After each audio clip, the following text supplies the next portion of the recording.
اس کے ساتھ یہ چنے کی دال اور دال مسور، یہ ساگ، اس کی، اور ڈرائی فروٹ میں یہ منقع، انجیر اور پستہ، یہ بہترین ثابت ہوگا۔ اگر وہ تحلیل میں چلے گئے ہیں تو پھر آپ کو خربوزہ، کیلا اور سیب وغیرہ، دال مونگی، دال ماش، اور اس کے علاوہ کدو، ٹنڈے، کالی توری، اس کا استعمال کرنا ہوگا۔ تو یہ کوئی انوکھی بیماری نہیں ہے کہ تھکاوٹ ہو جانا یا عضلاتی پٹھوں میں کمزوری ہو جانا، یہ کوئی علیحدہ سے بیماری نہیں ہے۔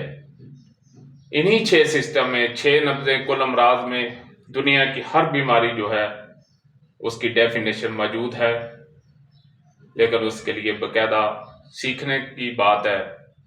جس نے جتنا سیکھ لیا اس کو اتنا مل گیا۔ تو ایک آدمی کے جسم میں پہلے ہی اکڑاؤ ہے، اس کی تحریک پہلے ہی عضلاتی جو ہے وہ بڑی ہوئی ہے، اکڑاؤ ہے یا درد ہے، تو وہ تھوڑا سا بھی کام کرے گا تو اس کو سانس جو ہے وہ پھول جائے گا، اور چھاتی میں ساتھ درد بھی ہونا شروع ہو جائے گی، اور اس کے بعد تو اس نے تو یہی کہنا کہ میرے پٹھوں میں جو ہے وہ کمزوری ہے کہ وہ پٹھے کام نہیں کر رہے۔ اور اگر وہاں تسکین ہے تو آپ کا کام کرنے کو جی نہیں چاہنا، آپ کہیں گے کہ بس میں چارپائی پہ لیٹا رہوں، بس ٹھیک ہے، مجھے ادھر ہی دنیا کی ہر چیز ملنی چاہیے۔ اسی طرح اگر وہاں تحلیل ہونی شروع ہو گئی، وہ بالکل کمزور پڑ گئے، تو آپ نے تو یہی کہنا ہے کہ میرے پٹھوں میں کمزوری ہے۔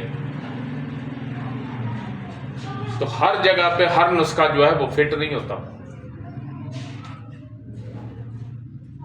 تحریک، تسکین اور تحلیل کو جب تک آپ مد نظر نہیں رکھیں گے، آپ صحیح علاج نہیں کر پائیں گے۔ اور تحریک، تسکین، تحلیل کو سمجھنا مشکل بھی نہیں، آسان بھی نہیں۔ اگر آپ سیکھنے کی کوشش کریں گے تو پھر تو آسان ہے، تو اگر آپ کوشش نہ کریں تو پھر مشکل ہی مشکل ہے۔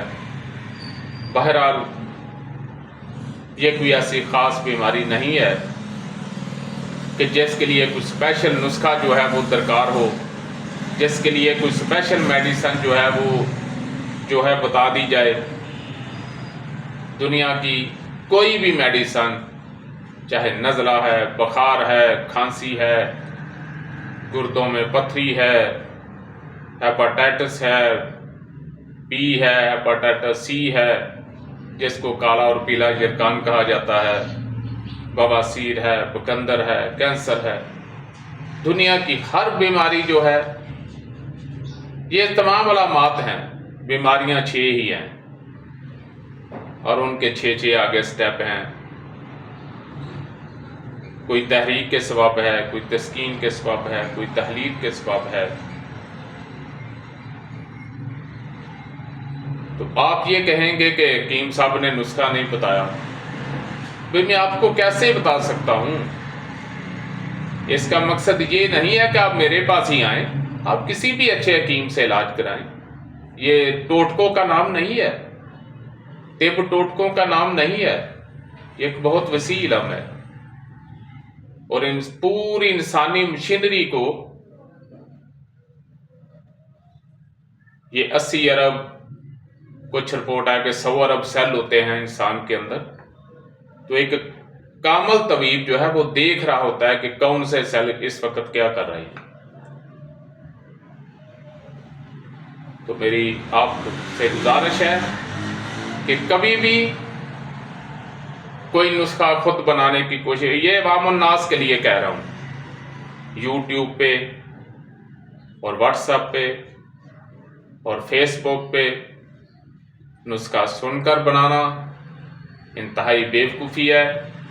آپ کو یہ نہیں پتا یہ کتنے دن استعمال کرنا ہے، اس کے بعد جسم میں کیا تبدیلی ہوگی، اور اگر مزید کرتے رہے تو کیا ہوگا۔ تو اس لیے برائے مہربانی دنیا کا کوئی بھی نسخہ جو ہے وہ ہر قسم کی مرض پہ کارگر نہیں ہوتا، اس سے بچیں۔ وما علینا الا البلاغ۔ جی اگر آپ کو ہماری ویڈیو اچھی لگی ہے تو اس کو سبسکرائب کریں، لائک کریں، شیئر کریں، تاکہ قانون طب کے مطابق ہماری ہر ویڈیو آپ تک پہنچتی رہے۔